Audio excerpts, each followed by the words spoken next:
And first name is Ryan? Ryan. Ryan, got it. Absolutely. Well, Got it. Well, thank you. Thank you.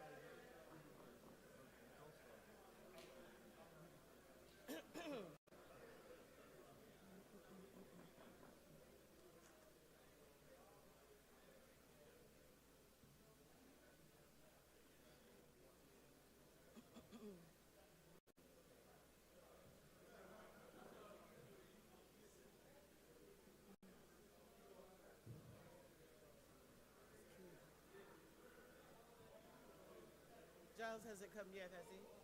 not yet. Okay, all right, no So, worries. Sheila, Yes, so sir. as I was indicating, my purpose is not to give legal advice, I understand. but to give an overview Mm-hmm. from what it looks like Okay. and the potential consequences. Well, that's exactly what I'm going to use as Giles will talk about, what happens when you get pulled over. What are your rights? What do you say? What do you not say? If you make a decision that you're not going to do the breathalyzer, what are those consequences? There you go. So he's going to go through that piece. Beautiful. Okay? And then I'll turn it to you to say, okay, if someone has an issue or they're in trouble, what's the overall view? What are you charged with? What are the consequences? Who do you go to? How do you get a lawyer? Or if you need one. Are you good? No, can't think so.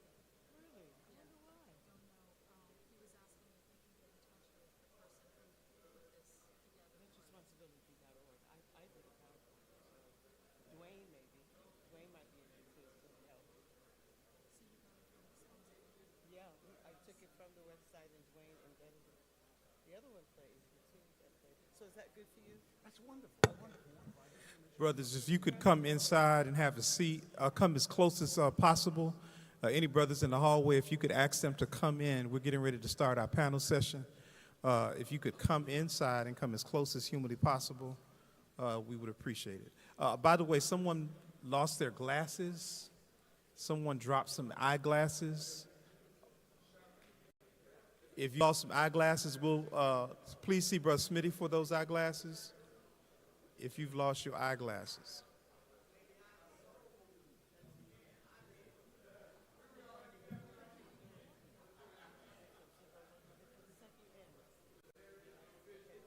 If Keith can hand out the flyers, I don't know where Keith is.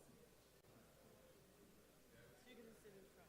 I'm going to do PowerPoint first, which is really fast, and then I'll turn it to you for the last slide.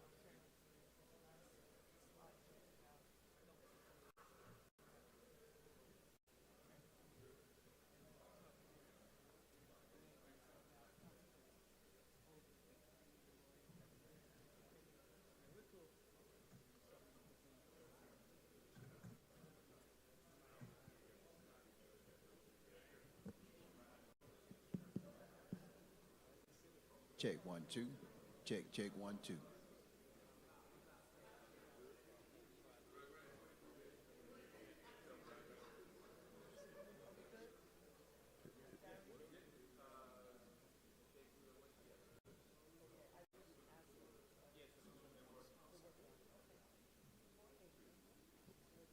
We good over there?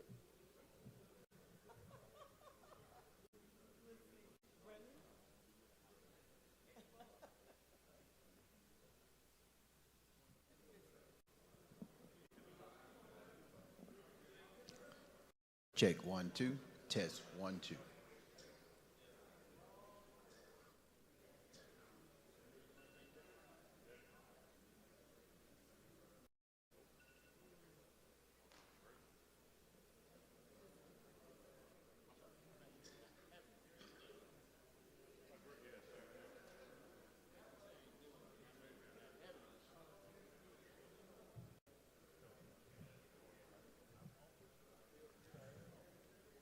Brothers, we're going to get started here. It's 8 o'clock. We're going to get started in 5 minutes. In 5 minutes, we're going to get started.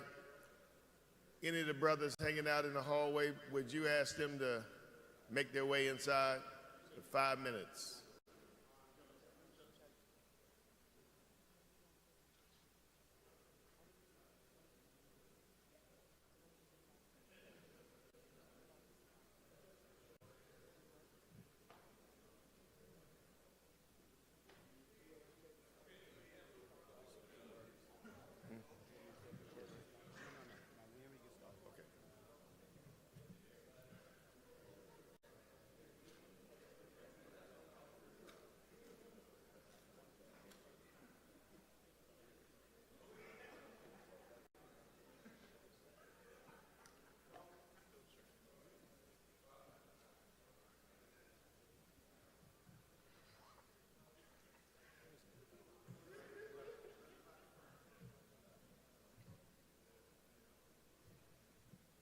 Brother, somebody lost their phone. If you lost your phone, we got it here.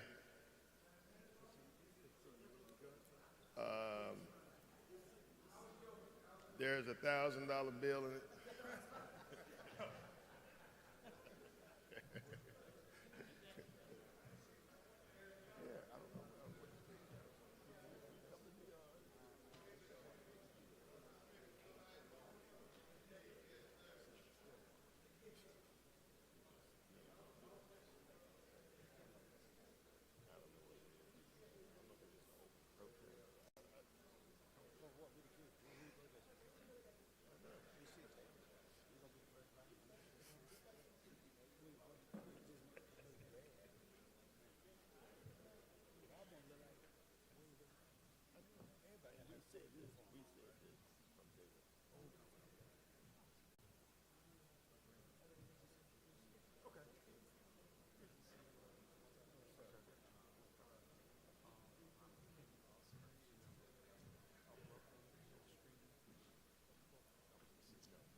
You already know it. I'm gonna have you come do your thing.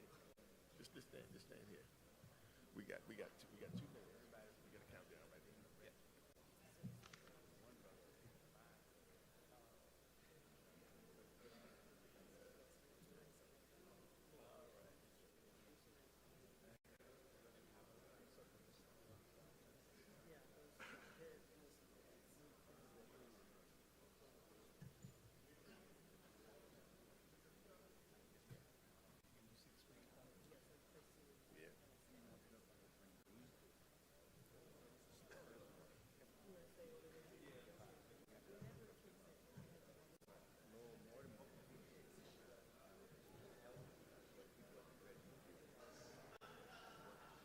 You all right?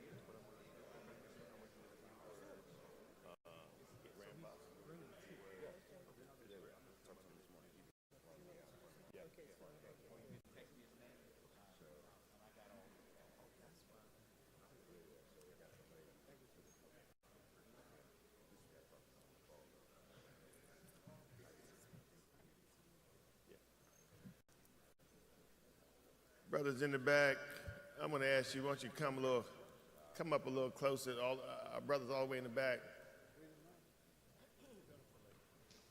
Our water cooler brothers back there, we want you to come on up here and join us.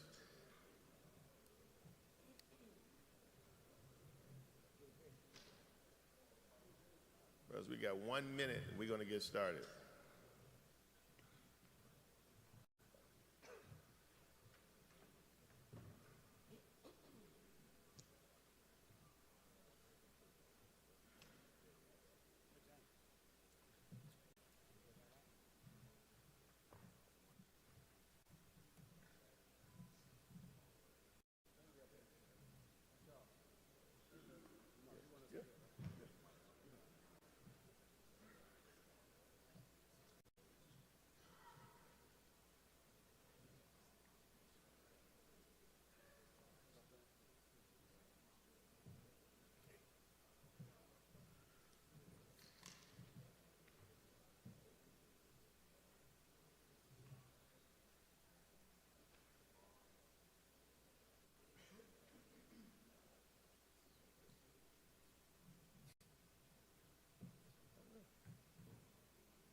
Good morning, brothers.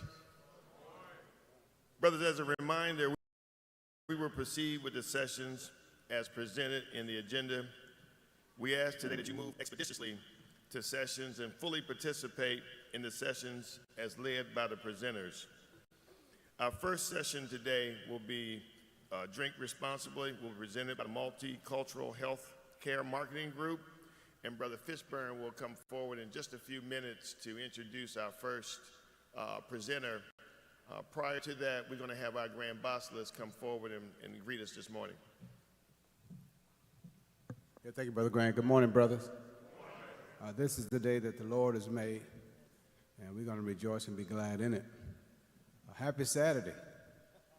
Yeah, happy Saturday. Yeah, let's give a hand clap for Saturday. Yeah, after Saturday comes Sunday, and I think most of us are going to be heading back home.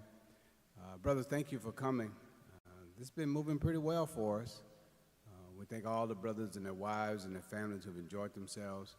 We understand it's going to be extremely hot today, again. So if you go out, be sure to hydrate, hydrate, hydrate, hydrate, hydrate. Make sure your wife and your children hydrate as they go out to the pool, go to the beach.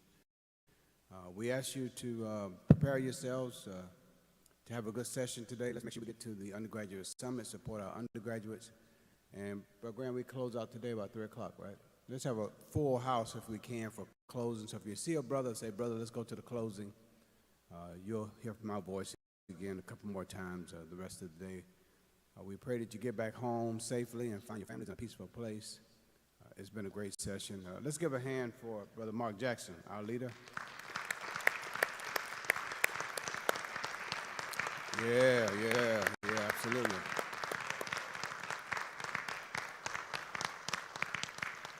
And we thank Brother Roy Johnson and district chaplains every morning been praying for us as we start our day. Hence why our day has been going so efficient and effectively. We start off with prayer. We thank you. We appreciate you. Brother Grant, let me yield back to you. We can bring Brother Fishburne on.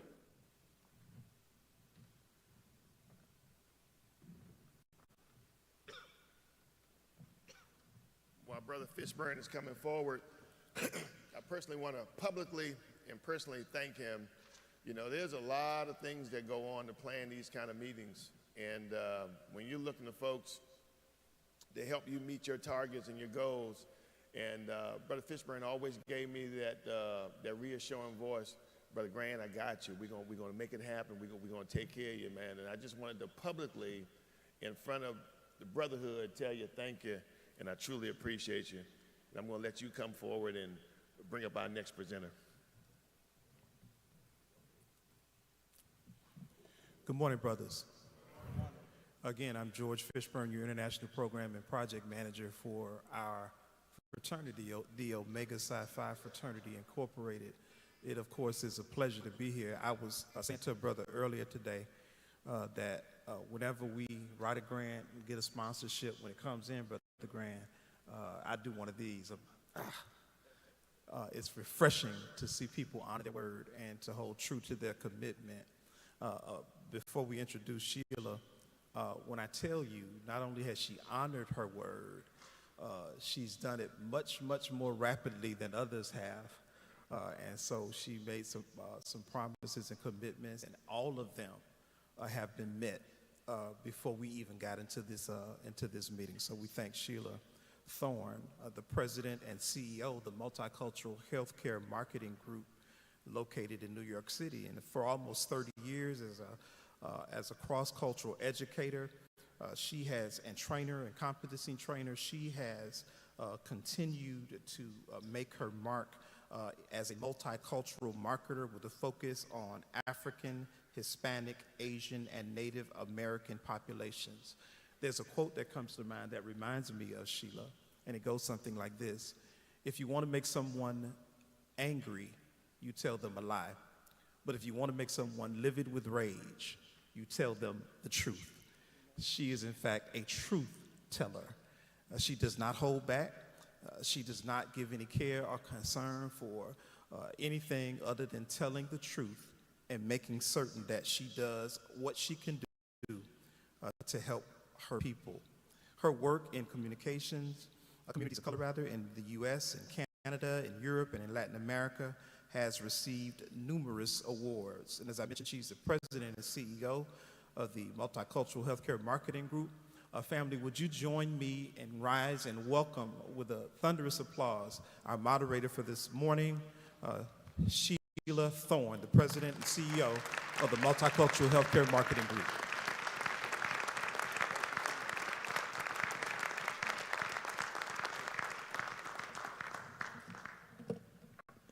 Good morning.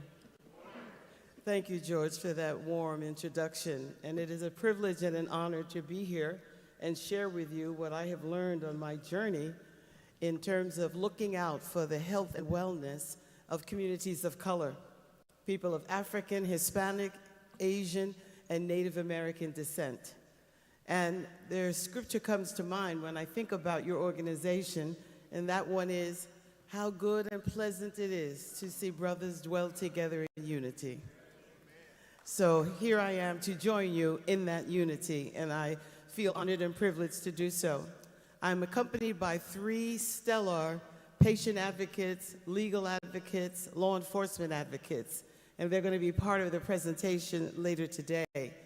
But I think we have to put things into context, because your organization is the epitome of what we as a global family should be concerned about with regards to keeping all of us well and safe, whether it's treatment of disease or conditions, or whether it's just simply living a better lifestyle.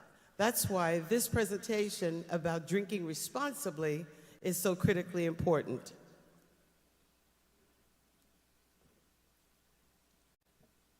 Gentlemen, am I good? Just to there we go. Thank you. I wanted to put it in context so you know that even though we are referred to as minorities, we have never been minorities in the global village.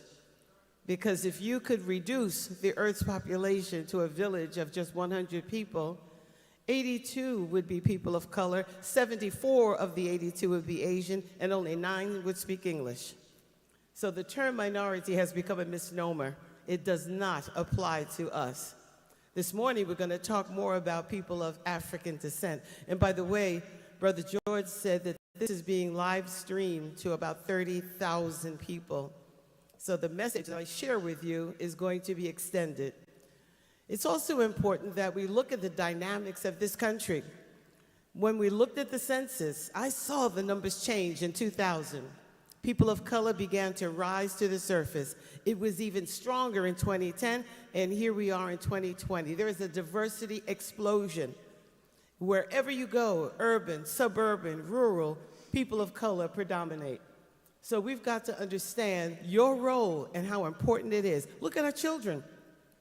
In this time, more children of color in this country than ever before. So your families, your children, all of this is going to continue. By the time these teenagers reach their 30s, there will be no racial or ethnic majority population in this country. We are in power. We are in place. This is our moment to phrase and frame the narrative about health and healthcare. Millennials go without saying that they are dynamic drivers and movers, not only politically, but with technology and with policy. So again, we're in a watershed moment when all of these groups can come together of African descent and challenge the status quo, definitely look at reform, and clearly be on the forefront. Even if we look at the other end of the spectrum, our elders, by the time we reach 2030, they will predominate as well. That's the data. Those are the facts. But unfortunately, these groups suffer disproportionately from chronic disease, premature death, and disabilities. That's got to stop. But the only way it can stop is for us to be informed, to be educated about conditions that you can prevent before they happen. The other outstanding fact that 2020 shared with us, that for the first time since the census was taken, the white population is declining. So we are in charge. We are in place. We're in the room. So if you're not in the room, there's no seat, bring in a folding chair. Because we've got to be the ones to shape the narrative, to determine the policies, and to demand quality care. So are we a melting pot? No. That would mean that everybody comes here, we all kind of blend together harmoniously. That's aspirational, but it's not the reality. We're a cultural mosaic where each group comes to this country and tenaciously holds on to their language, their traditions, and their culture while they make up being a part of the whole. So clearly, wherever your ancestors come from, in the Black diaspora, we are in unity as a community. So we definitely want to make sure that we keep informed. We definitely want to keep clear about what we need as a people, our unique needs and concerns. there's one element that has impacted people of color more than others, and the element has to do with stress. And why is that connected with drinking? Because most of us, many of us, have stress, but it's a unique kind of stress. It's race-based traumatic stress that we suffer generationally. And as a result, sometimes we resort to self-medication.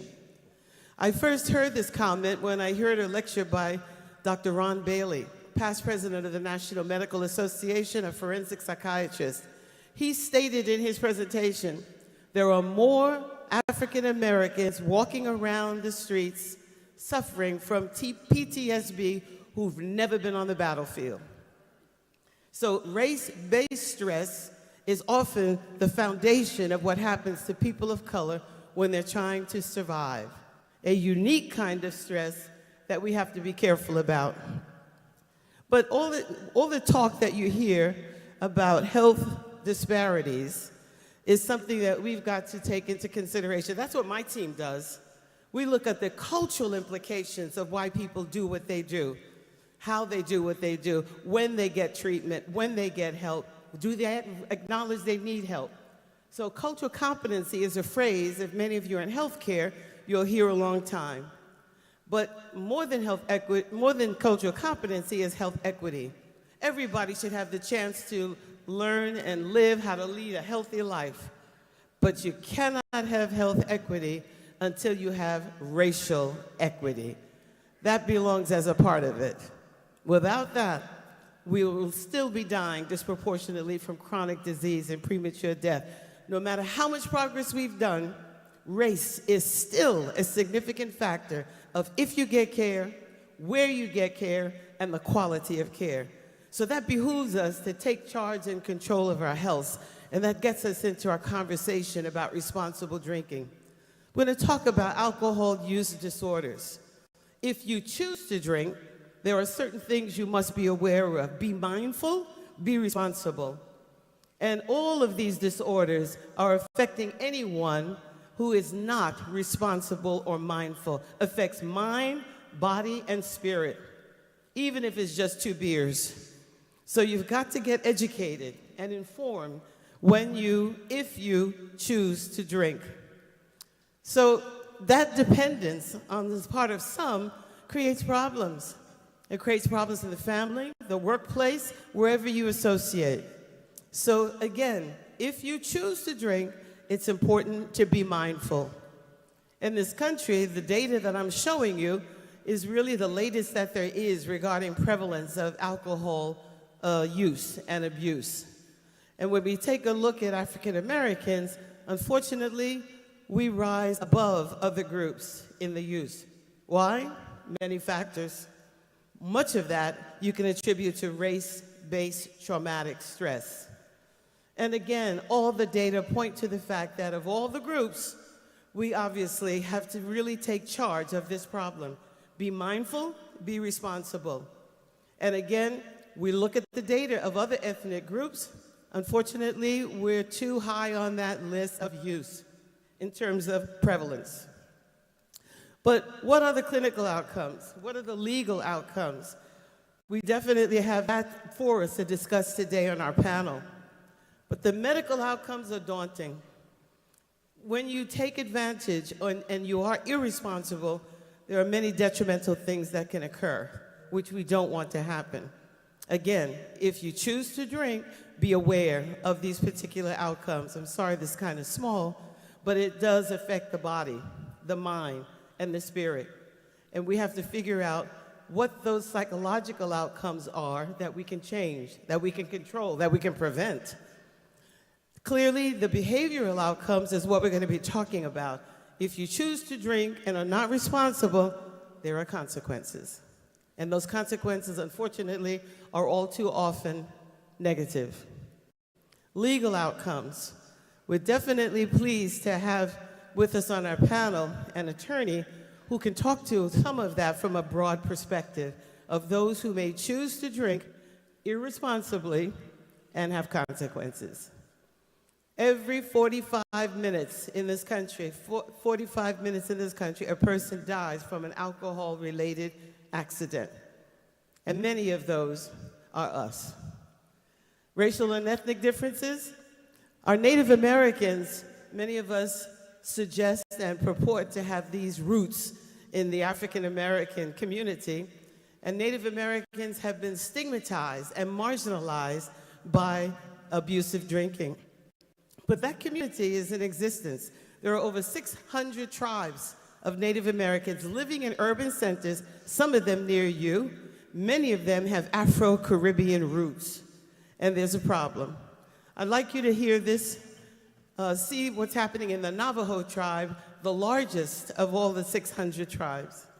Easy to miss this corner of the Navajo Nation, just 100 miles west of Albuquerque.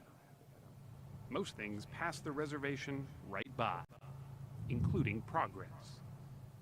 Many of the roads here are unpaved.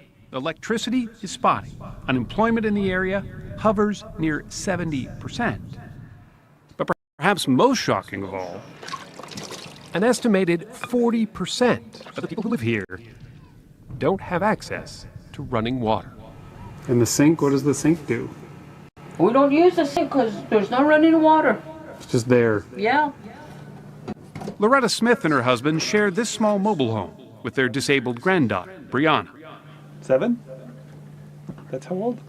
With no indoor plumbing, what little water the family has inside is carried in, bucket by bucket, stored in plastic barrels outside. Do you feel sort of forgotten out here? Yes. For sure, yeah. The area's main source of drinking water is miles away, in the parking lot of the St. Bonaventure Indian Mission, in the town of Thoreau, New Mexico. Okay. Getting water here can mean a 100-mile round trip for some families. And the mission's office manager, Cindy Howe, says many don't even have access to a car. What happens when they run out of water? If they don't have any water, it's just they don't have any water.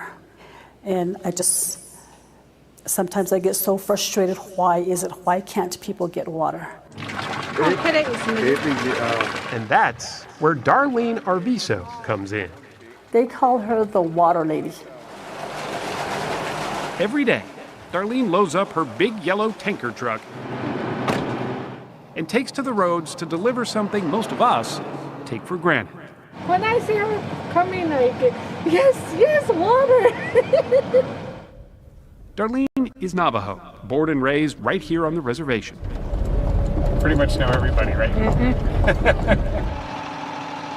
She's used to carrying precious cargo. She's been driving the school bus on the reservation for years. But her water route is a job that she considers almost sacred. I'm proud of what I'm doing for my people, and I love my job. So. Do you? Yes, I do. What do you love about it so much? Like, I go out every day to meet different families, yeah.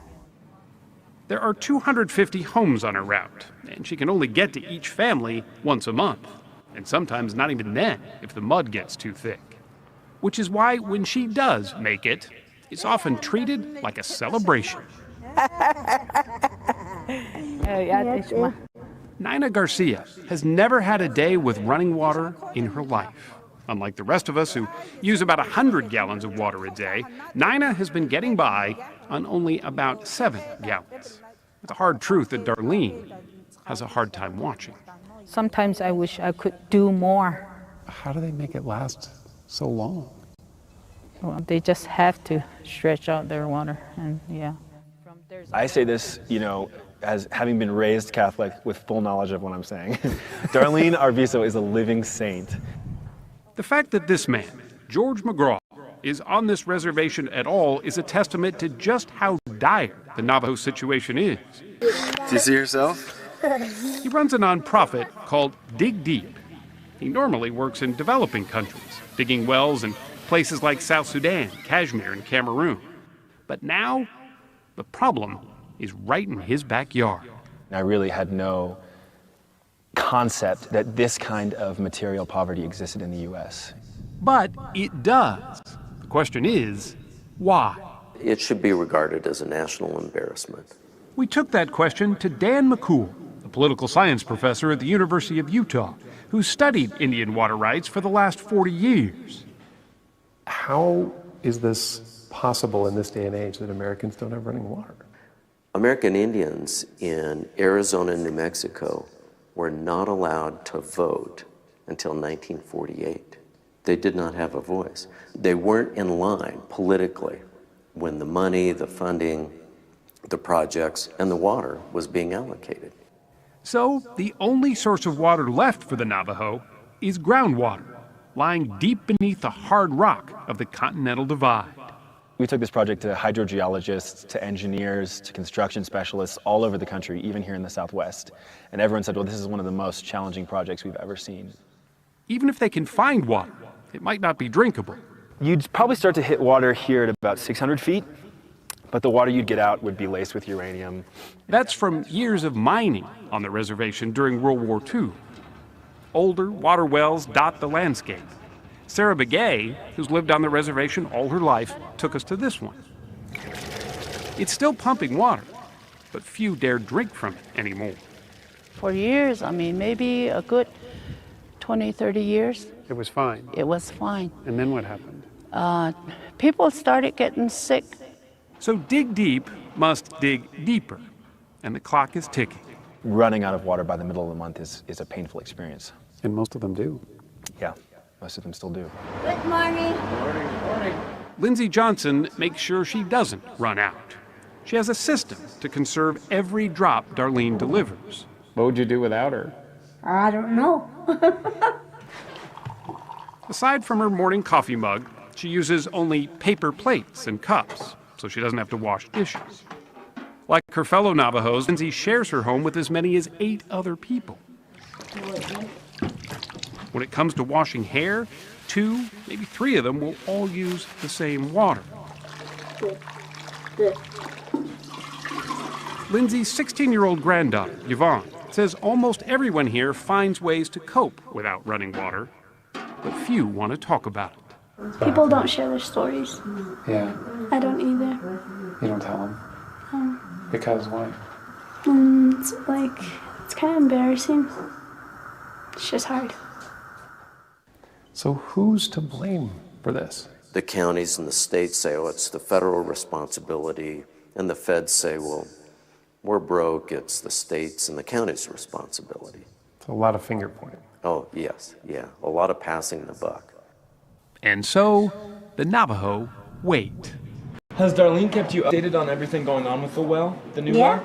Yeah. George's Dig Deep well is coming along, but it will cost close to $500,000 to complete, and all of it is funded by donations. But even if the well gets up and pumping, Darlene still won't be out of a job. A new well doesn't mean homes will suddenly have new plumbing. What it means is clean water will be more readily accessible, a first step. The next will be building gravity-fed storage tanks like these that could be hooked up to faucets inside. But that's several years and probably countless fundraisers away. Things are not simple here. But every time we have even the smallest success in this project, those little moments are so tremendously impactful for me. I think I'm really starting to live for this project. It's ours. Do you think you'll ever see a day where everyone here has water? I just hope so. I just pray and that they'll have running water. Yeah. A simple wish the Navajo people hope won't just be a drop in an already empty bucket. I share this with you so that you can understand of the power that you have in terms of the vote, in terms of uniting together to make change. How many of you were aware that this is in existence in this country? Yeah. It is an embarrassment. It's unconscionable. So as a community, I'm suggesting that you find out where there may be similar pockets of opportunity and take advantage of your group, your unity, to make change. And my team is working in the Native American community, and we're hoping that we can bring some change to them. My PowerPoint again, please. So the statistics are there. And the other reason I share this with you is because the highest rate of suicide is with Native American youth ages 15 to 24 because of this devastation and the self-medication that results. Are there differences in groups? Yes. As I shared with you, sometimes these incidences, this prevalence is higher in communities of color. And we want your group to understand some of what the consequences are if you're not responsible and mindful about drinking. The behavioral outcomes are clear, the psychological outcomes are obvious, but I think we have to understand that every time you choose to drink, be mindful, be responsible, and change those medical outcomes and change exactly what we're trying to accomplish as an organization. Medication, there are some medications for people who are addicted and who need help with the pharmacological treatment as well as talk treatment. So considerations are clear. Tipsy, binge, all of those terms are sometimes euphemism, so people don't really understand the impact. Just 2 beers, there are consequences. Look at the differences in outcomes based on the number of drinks you might have. You see the flyers that we handed out to some of you. If you see the back of that flyer, people often think, well, beer is less dangerous, you know, a small glass of wine. But it's the alcohol content that makes the difference. And preventing impaired driving is critically important. Our program also talks about underage drinking. We've partnered with Responsibly.org, and they have a number of materials that are downloadable on their website for children, young people in middle school, high school, and beyond. Educators, there are lesson plans. There are videos for parents to share with their children. And I don't know whether we got our video going, gentlemen. It can begin like this. Hey, Dad. Hey, Dad. Hey, Mom, how was your day? Hey, how are you doing? It's a simple thing, but one we sometimes overlook. You gotta be careful. The power of a conversation. A few words strung together to let someone know you care, that you're listening. Efficiency. We talk with our kids about a lot of things. Before midnight. Homework, friends, hopes, dreams. Yeah, right. What's for dinner? It's just as important that we also talk about what can harm them and how to keep them safe. That's why talking about underage drinking matters. About how it can affect your kids' development and their future. So it's time for that conversation to happen and begin a dialogue that will continue for a lifetime. I'm proud of you. They're listening. It's okay. They want to talk to you. Yeah. Go ahead. It can start like this. Hello. Hey, kids. Can I talk to you for a moment? Hi, honey. How are you doing? Hi, how are you?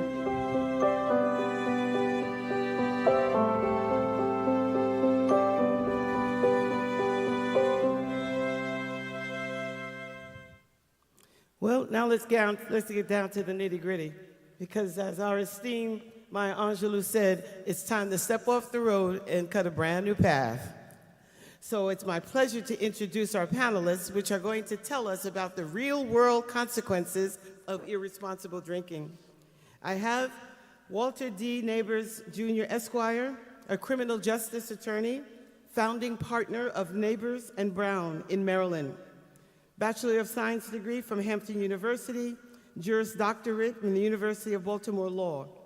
He's been in private practice for more than 2 decades, practicing law in the Court of Appeals, Maryland, Court of Appeals in DC, Court of Appeals in the U.S. Supreme Court, and 2 jurisprudence awards, to include trial advocacy and civil liberties. Please welcome Counselor Neighbors.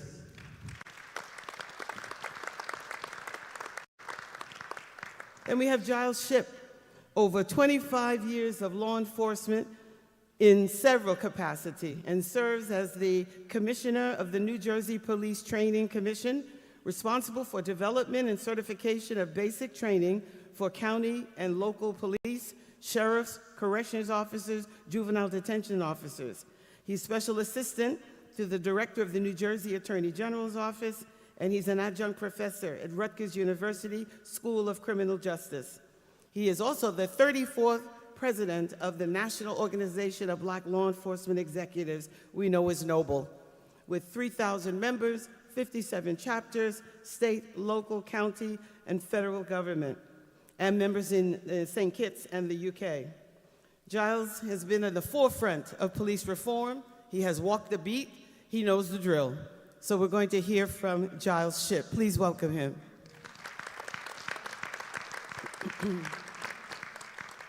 Rose Grady. Rose Grady has over 25 years in patient advocacy and healthcare, and she's worked for pharmaceutical, biotech, long-term care, leadership, and has a leadership role in complex program initiatives for communities of color. And she has always been a champion of the patient of color's voice and has certainly taken courses in nursing. And I'm privileged that she is my director of Director of Client Services and Program Coordination, Rose Grady. Let me start with you, Councilor Neighbors. I'm going to start with Giles Shipp. Giles, if you see someone driving erratically, as a law enforcement officer, what do you do? Do you stop them? And if you stop them, what do you say? And what happens in that interaction? Good morning and thank you. Sheila, let me first start out by saying the word we commonly hear a lot is DWI, drinking while driving, or the term that's most appropriate is DUI. And the reason why that's an acronym for driving under the influence. When I say driving under the influence, I'm going to expand that, influence or control, and I'll tell you what I mean by that. If you're driving under the influence of an intoxicating beverage, or if you are using some sort of substance, even if it's prescribed, some sort of medication, all right, or if you are in that vehicle behind the steering wheel and the officer can prove intent, that you intended to drive, and all they need, and Brother Neighbors will speak to it a little bit more from a legalistic perspective, all the officer needs to prove is two things. One is that you operating the vehicle or you intended to operate the vehicle. And the second thing is that while doing so, you were under the influence of alcohol, drugs, or prescribed medication. All right? So that's what it's more commonly known as driving under the influence. I have over 34 years total in state and local law enforcement. Most of those 17 of the years I did in the patrol division in various different capacities to include traffic enforcement. And I'm a certified breathalyzer operator and also a horizontal stagnant gauge certification that I have. That's more commonly known as a roadside sobriety test. When they take an ink pen and put it in front of your face like that and tell you to keep your head straight and follow it, there's different determinants that happen during the time we're giving you that examination that can lead us to the conclusion that you may be under the influence of alcohol and or drugs. So I'm saying that to just to give you a general idea of what people think. This is the real deal, I like to call it, because a lot of people think that perhaps I can beat the breathalyzer test. I'm here to tell you, you cannot, all right? You cannot beat the breathalyzer test. And also, if a blood sample is taken from you, if there's an accident now that results in a loss of life, you will have, most people think it's a violation of my rights. In most states specifically, and in all states for that matter, driving is not a right. Driving is a privilege. So there's a difference between a privilege and a right. A right is something given to you by the Constitution. All right, driving is a privilege that's given to you by the state. So when you sign for your first initial license, it's what's called a per se intent. That means that when you get that state license, that means that you will cooperate with law enforcement when they pull you over and ask you to display it. And it also means that you subscribe to all of the requirements in order to have that license. And one of those is that you will not be intoxicated when you are driving. So I want to make that clear to people. People get it confused sometimes and think that, well, I have a right to drive. No, driving is a privilege. So I just wanted to be clear on that. So, you know, it's really important that we understand. One other thing that I'll turn it back over. One other thing that a lot of people in general don't understand, and I want the brothers to clearly understand this. Sometimes we feel like we've had a little to drink, and as a matter of fact, when Sheila said the 2 beers thing, 90% of the people I pull over, they said, I just had 2 beers. Because they know once you go over 2, then the intoxication level rises and you're more susceptible to get a 0.08. 0.08, that's a term that you're going to hear a lot, 0.08 or 0.04. That means what's the blood alcohol content, all right, BAC we call it, your blood alcohol content. One of the things that people don't understand too, you notice sometimes when you eat and you can't eat anymore, you're full, but you can still drink all the alcohol you want to after that. It's because there's a different process. Alcohol is ingested into your system where food is digested through your system. By that I mean that once you start to drink an alcoholic beverage, it automatically goes into your bloodstream. And there's no way that you hear people say, I drink some coffee, I'll drink some water, I'll do a couple of different things. You can't, there's only 2 ways that can leave your system. It's through urination and through your pores. That's the only way that alcohol can leave your system. So we'll get a little more into that in a few, but I don't want to take up too much of the time, Sheila. I don't know if I No, that's answered great. your questions. No, we will do some questions, Giles, but thank you for setting the stage with definitions. So if I am pulled over and I refuse the breathalyzer, what are the consequences? You will be charged subsequently anyway with a refusal, which in most cases are more difficult cases for an attorney than it is if you give a breath sample. By that I mean when you go in the breathalyzer or the alcohol test and you give a breath sample.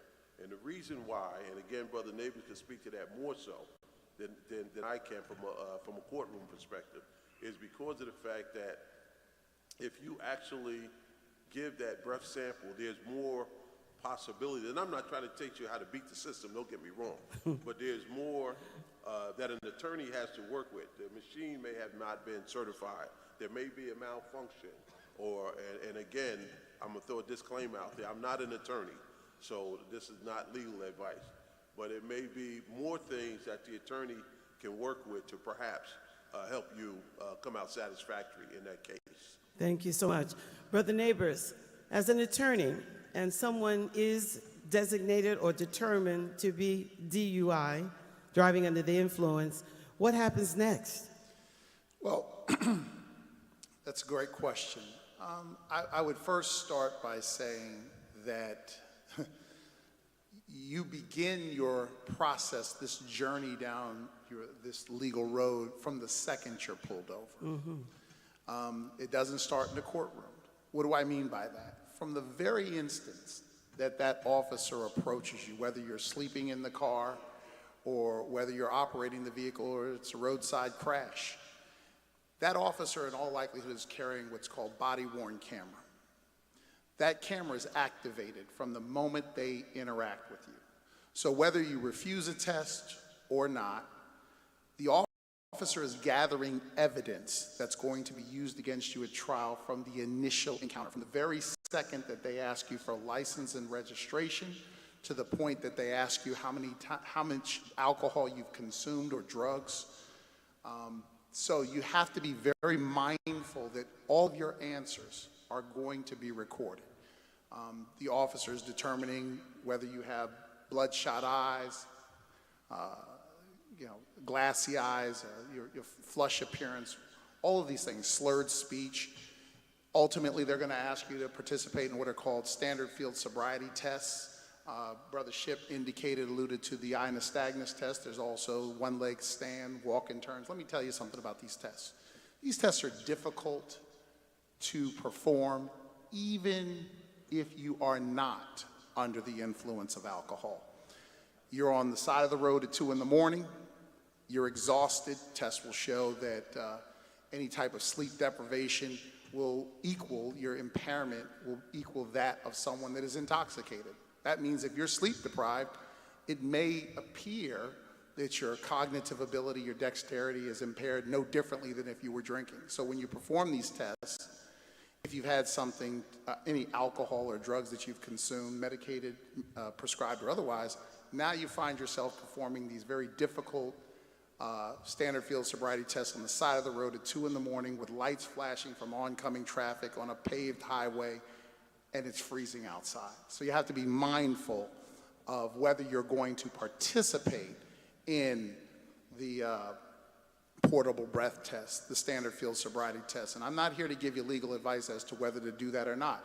Brothership has alluded that in many jurisdictions, in all jurisdictions, driving is a privilege, not a right. And there are implied consent laws that say that once you accept that license, that you have given the state the right to ask you to take that test. If you refuse it, then there are collateral consequences. But this is about drinking responsibly. So I'm going to ask the brothers, raise your hand, not if you, only if you know someone that has ever been charged with a DUI. Show of hands. Wow. So let's talk about this, because this is important.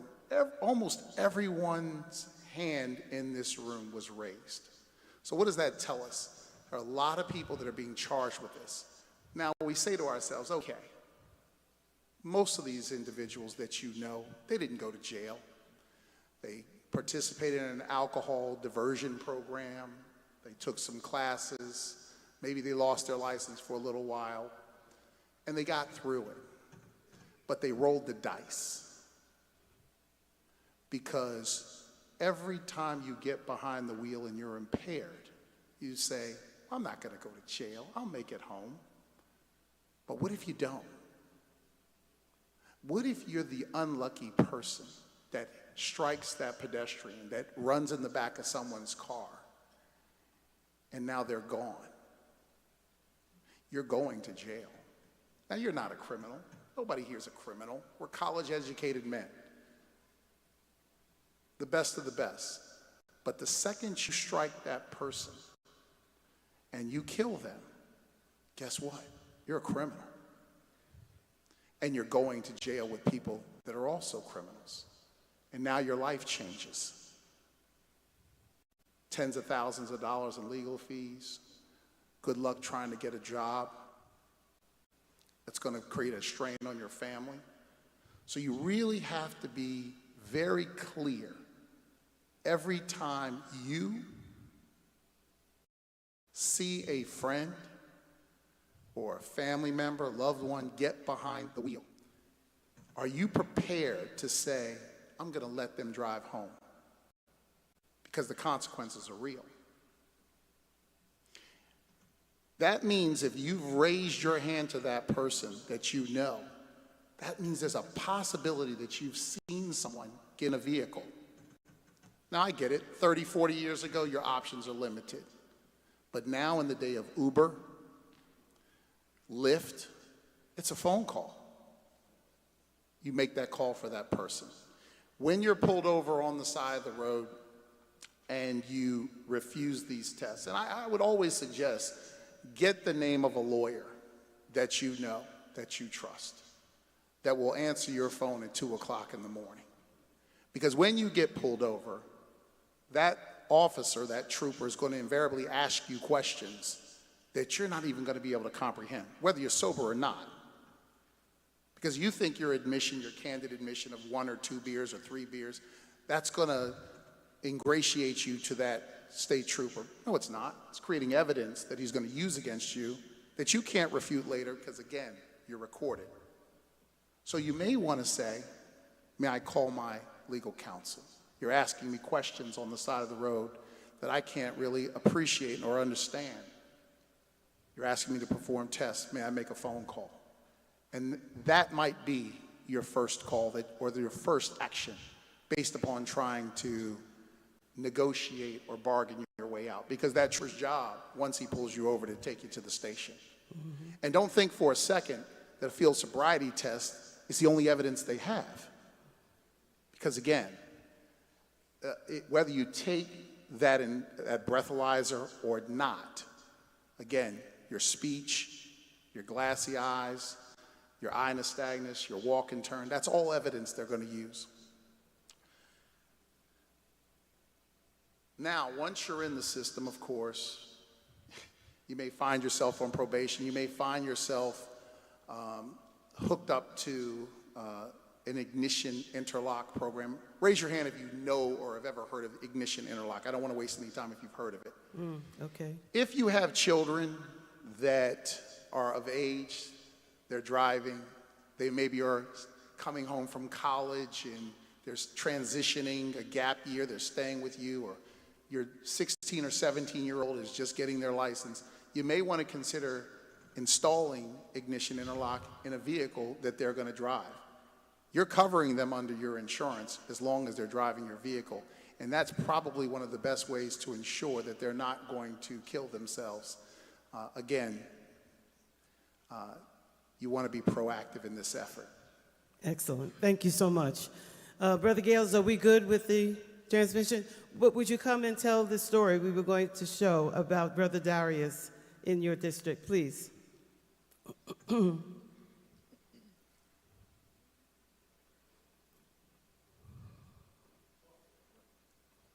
Come up here. You can use the mic here. Good morning, brothers. Unfortunately, Brother Griffin couldn't participate with us this morning, but what I wanted to share with you, it's kind of personal to me because he was the first individual I ever initiated into this fraternity. Very promising young man, stellar athlete, honors student. He graduated, got a job, doing well for himself, and he went out to celebrate a friend's promotion. And he was tired, and we talked about those 2 beers earlier, and he just so happened to have 2 beers. And on his way home, in a matter of a second, he closed his eyes. When he woke up, it was a bad accident, and someone was killed. And his brother ended up doing, I believe, 4.5, 5 years. And he just recently was he's transitioning, so he's under home arrest. But it's so unfortunate, man, that his life changed in a split second. And we always talk about, and we heard Brother Ship and Brother Neighbors talk about, I'm going to make it home. And I don't think anyone wakes up in the morning thinking that they're going to kill someone or even kill themselves. And I'm guilty of having 1 or 2 drinks and driving home thinking that I can make it, but I'm smart enough to know that when that happens to me, I always pull over and I go to sleep, and brothers who know me know that I do that. But Brother Griffin is doing well. He's back in school, but I just want the young brothers to understand it can happen to anybody. Your life can change in a split second, and that's what happened to him. He was just driving home after celebrating with some friends, dozed off for a second, ended up killing a fire chief, a retired fire chief. So, and I believe the charge was vehicular homicide, if I'm correct. And her brother ended up doing 5.5 years. So that's it in a nutshell. If he was here to give his testimony, I'm quite sure it would touch you, brothers. I'm not doing it any justice, so I'm just explaining to you exactly what happened. Thanks. Thank you, Brother Gales. We're here today because Diageo, the world's largest supplier of spirits and beers, approached me and said, we'd like to help in their corporate responsibility issues. And so we have pulled together the nation's leading Black, Latino, and Native American community leaders in the faith community, law enforcement, community-based organizations to discuss how we can deliver this message to drink responsibly. Rose, can you give us a short overview as to the Multicultural Consortium for Responsible Drinking? Absolutely. At first, when we engaged with Diageo, their intention was to create a Society 2030. So for 10 years, they are putting together a spirit of progress.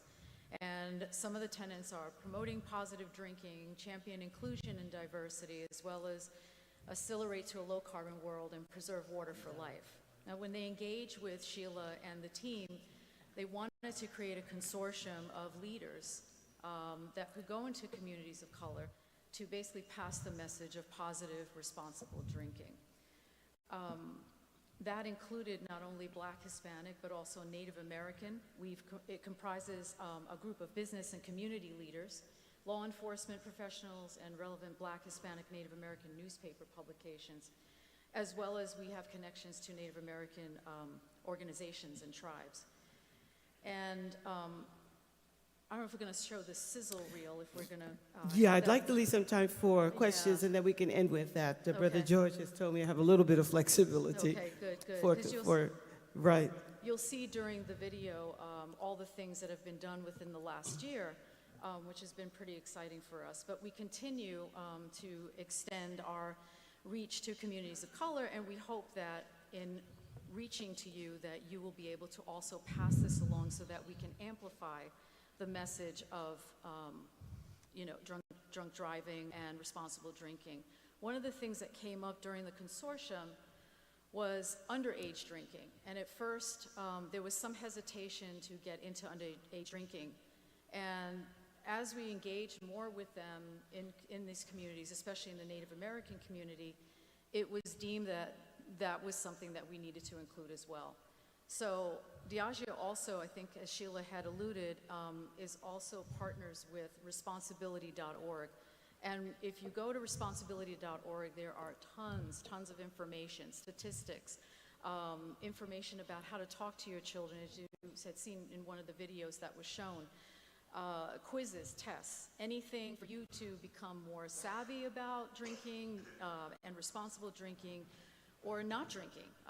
And we do encourage people to take that as part of your drinking journey, if you will, is to maybe moderate, but not only moderate, but also find other non-alcoholic beverages as well. So as you go about your summer gatherings and into the rest of the year, we just ask you to please remember that responsible drinking can happen all year round, and would love to discuss with you, together with the MCRD, how we can work together to push this message along. Thank you. Excellent. So tailgate parties, holiday parties, as a host or hostess, you're responsible for who drinks and how they drink if they're in your home. So if you see someone that is irresponsible, take charge to save that person from potential tragedy. By giving them a designated driver or taking their car keys. It may be pretty dramatic, but you'll save a life. Before we show the final video to end our presentation, questions from the audience in terms of the Multicultural Consortium for Responsible Drinking? We presented in Pittsburgh with Brother Gale's group, and we hope to travel around the country speaking all of these messages to you. Questions? For either Brother Neighbors, Brother Ship, or Miss Grady? No? Well, we're excited about the, oh, I'm sorry, there we go. Please, sir. I did want to, I'm an attorney for Mississippi, Tennessee, and Arkansas, and I heard the brother say something about when he was drunk, he would just pull over and go to sleep. I would like to see if brother attorney would like to address that issue, because I know that that actually technically is a DUI itself. And secondly, address the issue when it deals with people who drive like 18-wheel commercial drivers, because I do like to understand that there is a difference when you drive commercial. Brother Ship, do you mind if I get started on that? Sure. Okay. First of all, great question, brother. I think I understood your question.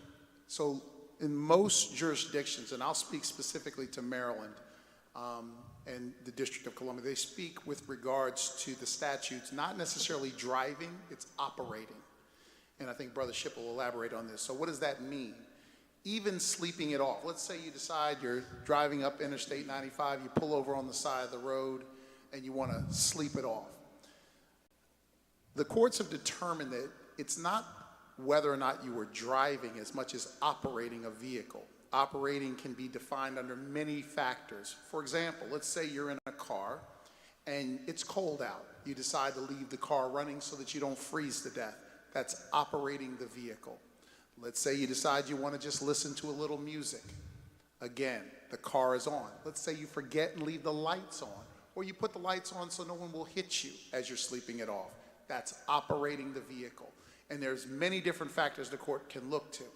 The idea is can the court determine that you were operating that vehicle? So let's say you take your keys and you put them in the back seat and you're laid out. If that, sleeping it off in the back seat, again, if you have a vehicle that has one of those push buttons that starts the car, again, they may determine that that constitutes operating a vehicle because you have access to utilize that vehicle. And the courts are going to determine how you got there, the circumstances of what puts you on the side of the road to determine if whether or not you operated that vehicle while under the influence. So the best bet, if you're going to sleep, if you have to sleep it off, go to a parking space, stay in the facility where you consume the alcohol, stay in the parking lot, don't get on the highway, and stay there. But ideally, just get an Uber.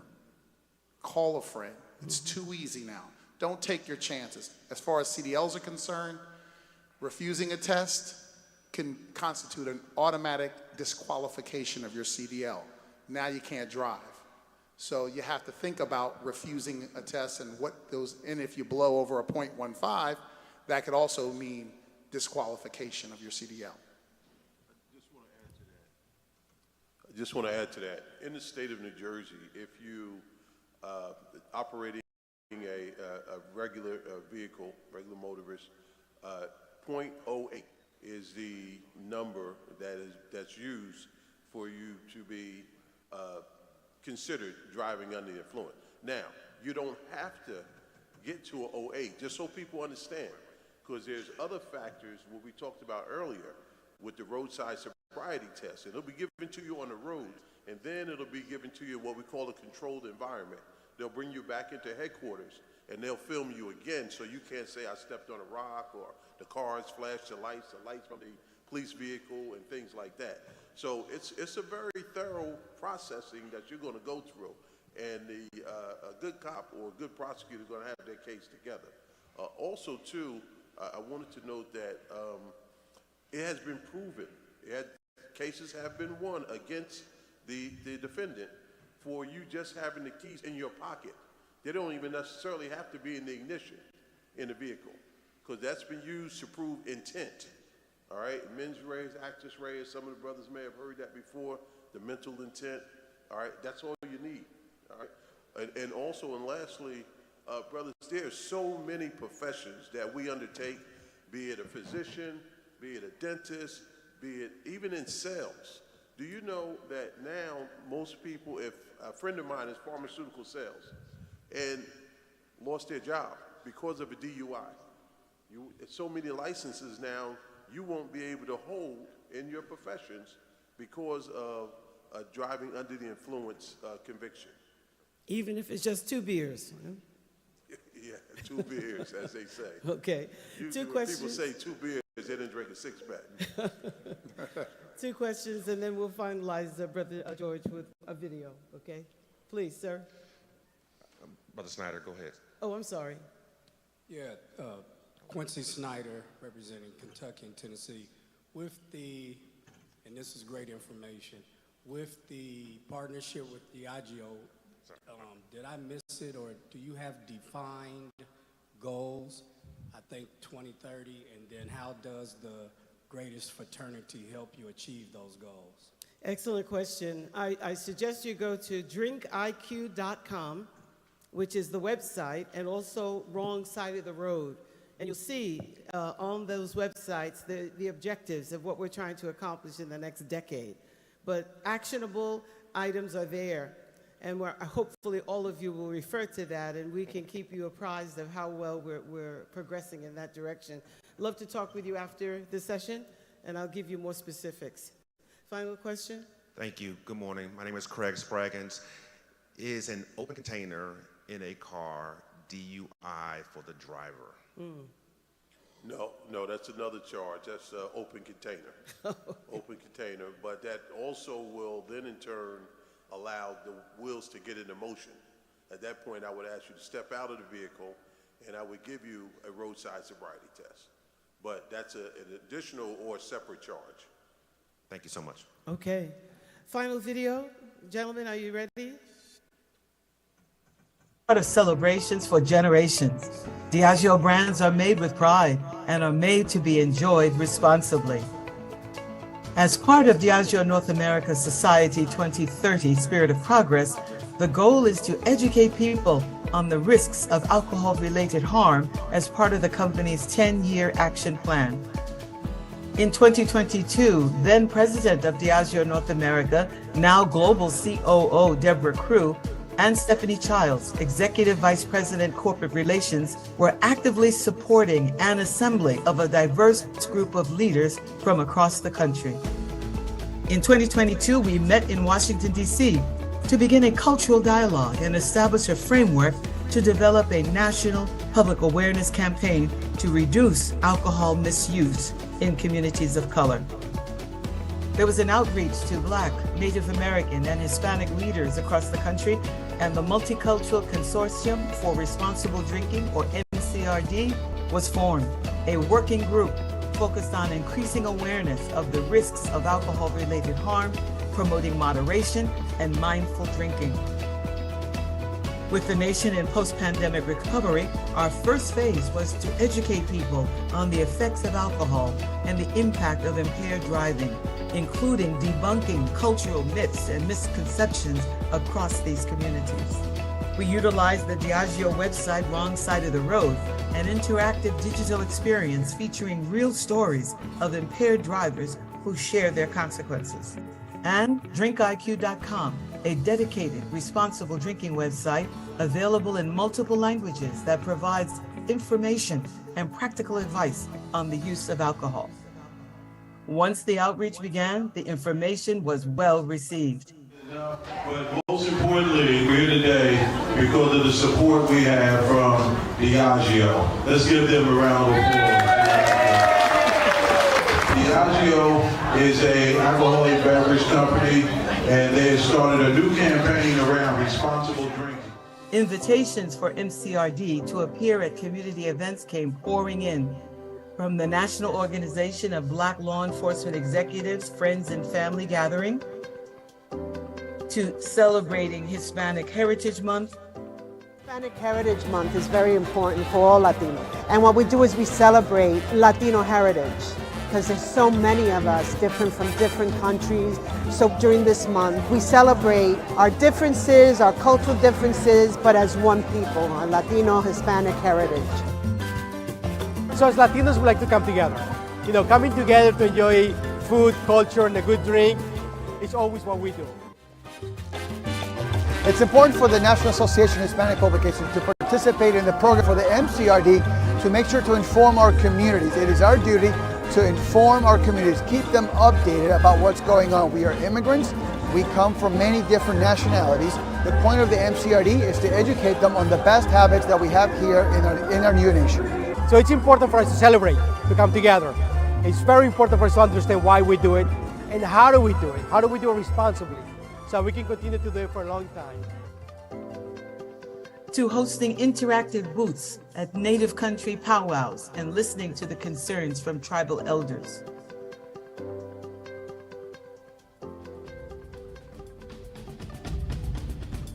My name is Ayanna Smith and I'm from the Shinnecock Nation. The purpose of the powwow is to bring together tribes from all across the United States, South America, and North America to be able to gather. Part of this conversation, we started with Brother Gales. We'd love to talk to others of you across the country to bring this message of mindful, responsible drinking, as well as underage drinking, to start those conversations with our young people. The materials on the website go down as far as middle school. We want to catch it before it starts. So we're honored to have this opportunity, and we hope in the future we can report on the progress we've made. So thank you to Omega Psi Phi and all the leadership for bringing this message of mindful, responsible drinking. Thank you. Brother, stand and give Ms. Thorne and our presenters a round of applause. A lot of great information. I'm going to bring our Grand Bosslers up for some remarks. Yeah, thank you, Brother Grant. Good morning, brothers. I thought about the Navajo Nation. You know, sometimes we take a shower, Ms. Thorne. We finish shower, we're just standing there. Standing in that warm water. Ooh, I'm not going to get out of this for a while, but it's going to make you think twice now. If you could stand with me, we got a little token of our appreciation. To say thank you, we love you. We appreciate what you do. We thank you for supporting the men of Omega Psi Phi Fraternity. We thank the panelists as well for coming out to Nassau, and we certainly hope you'll support us when we get to Tampa as well. Absolutely. Oh, good. Thank you you. so We much. appreciate it. Thank you. All right.